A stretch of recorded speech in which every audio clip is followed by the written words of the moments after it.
Hey everyone, Joey G with Touch of the Brush Model Weathering, and welcome to another weathering video. Here we're going to weather a SD70 by Athearn Genesis, and this is going to be part one of a two-part series of weathering this locomotive. So here we got taken out of the box.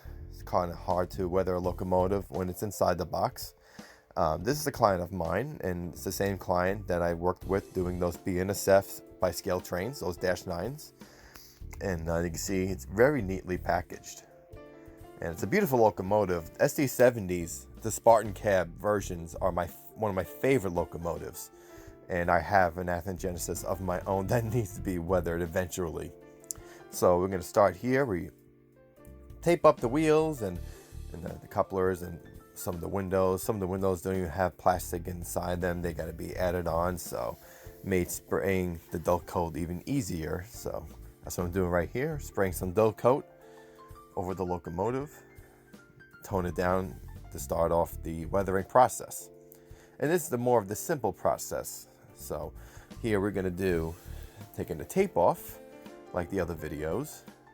Gently take it off. Sometimes the handrails like to come out and you just have to reinstall them into the little holes, but that's okay, not too bad. There we go. There's the locomotive, and it's going to get its first coat of some paint here. Now we do the black and brown mixed together. I believe it is called the Anita's acrylic paints. And I start off the locomotive with some brown and some black mixed together on the trucks. Normally I do the wheels.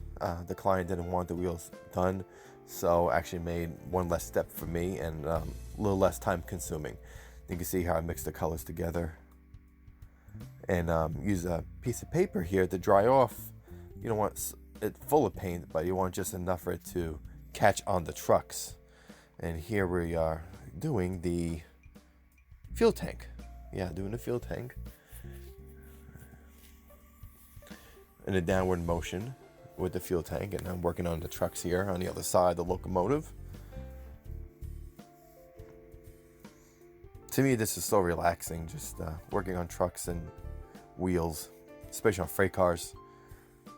I made an inventory of all my rolling stock that I have and realized I have a lot of work to do, and not just replacing wheels and couplers, but I really have to weather a lot of my equipment. So here we go. We have the basic weathering is mostly completed here on the wheels. And here we have what the locomotive looks like.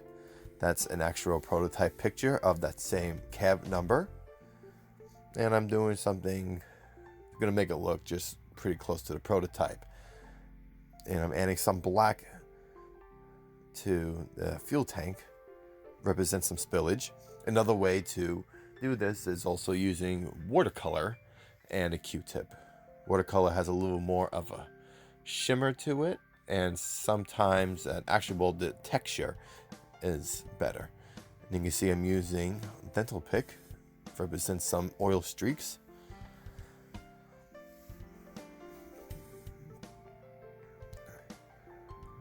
And actually an edge brush will work the same way. It actually works better. And I received some new brushes for Christmas from my girlfriend, so they actually work just as good, if not better, than the pick. The pick is also good for making graffiti and slight little detail lines and rust stains and all that stuff. And here I'm just randomly selecting certain spots using my finger or a foam brush to make some oil stain spills on the side of the fuel tank. And again, this is just the basic weathering because we're going to go forth and do more for part two, which is really making it look like it's a rust bucket and storage. Here I'm using some powders, and I'm using rust and a little bit of black with that.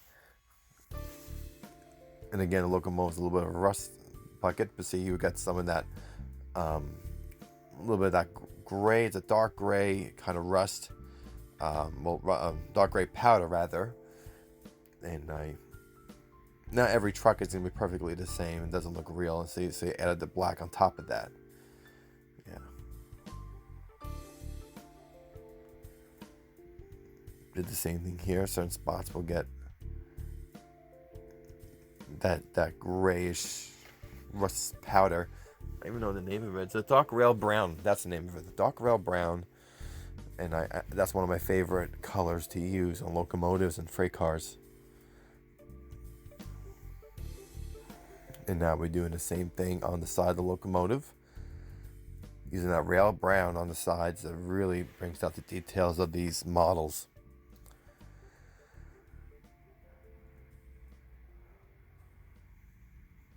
I'm probably overdoing it at this point, but I really like the look of it, so I really wanted to make it more filthy. Plus, when you spray the dull coat over it, it does reduce the color and the amount of dust and powder on the locomotive. So sometimes after I dull coat it, I add another little set of powders over it. This is another coat.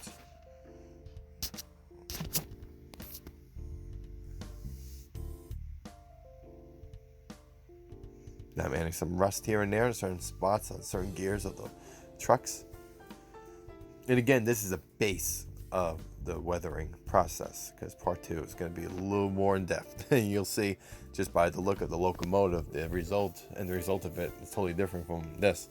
So adding more rail brown to the sides, but underneath the cab window and the numbers.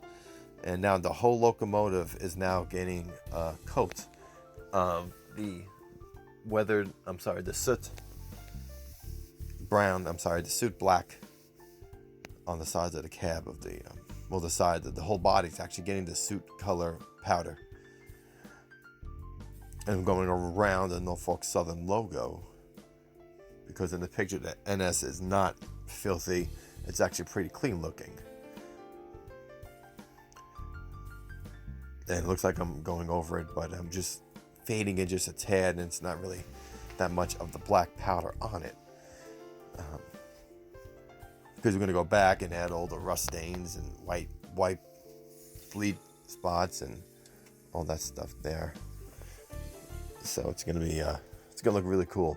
So now we're adding some of that diluted black to the radiators, and then they get some soot black powder and cross inside it, blowing out the excess over there.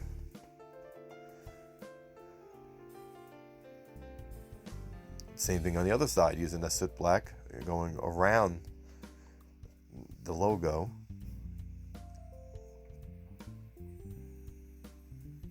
And then going into back to radiators.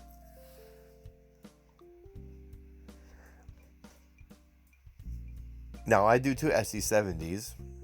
I'm not going to film the other one. It's because it's really just a basic weathering job on it, and a lot of the techniques I use on that one I do on this video, on this locomotive. So I'm not but I won't be doing another video of the same thing.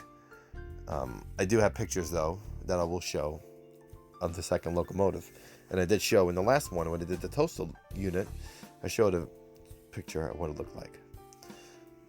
I was wondering what the heck that little line was to the right side. I took off the railings, the handrails on the side of the locomotive. Oh, okay. Now we're doing the front. Again, black and brown of the acrylic paints together for the front of the plow. Again, this locomotive has been sitting and collecting rust for a while. So in Roanoke, that's the look we're going for. So a lot more brown on the front. And it also depends on the locomotive, and it depends. Sometimes you look at a locomotive and you could tell it's been trailing unit for a while, and it's just been gaining all the sediments on its nose from it being behind another locomotive. Then go back with that rail brown and a little bit of soot powders. I got the front of that. Go back with that soot and go to the sides of the locomotive on the front of the nose.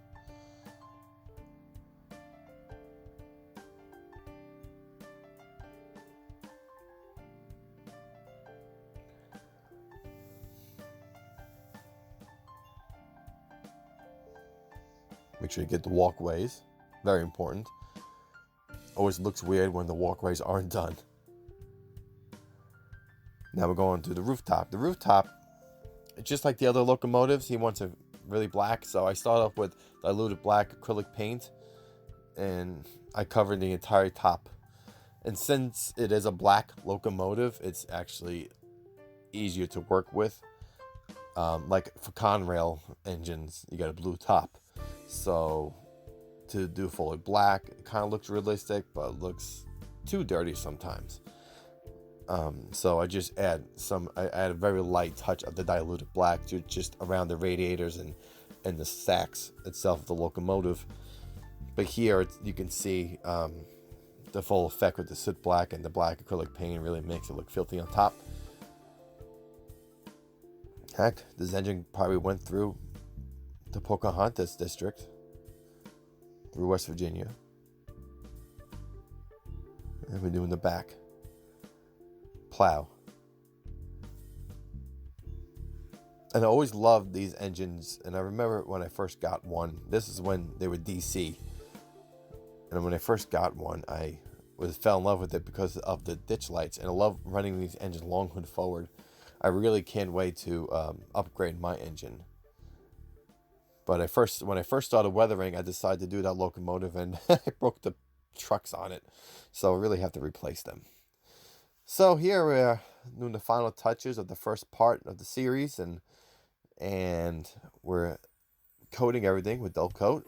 Make sure everything is glued. This is a good adhesive to use to make sure everything sticks together, all the paint and the powders.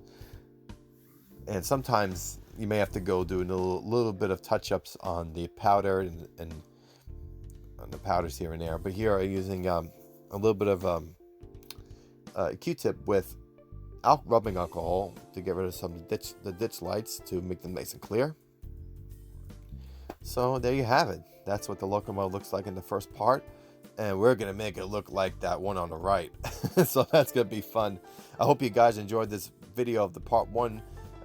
Make sure you look me up on Facebook, Instagram, as well as Twitter, and in all those social medias. I am Joey G with Touch of the Brush Model Weathering. Stay tuned for part 2. You guys will enjoy it.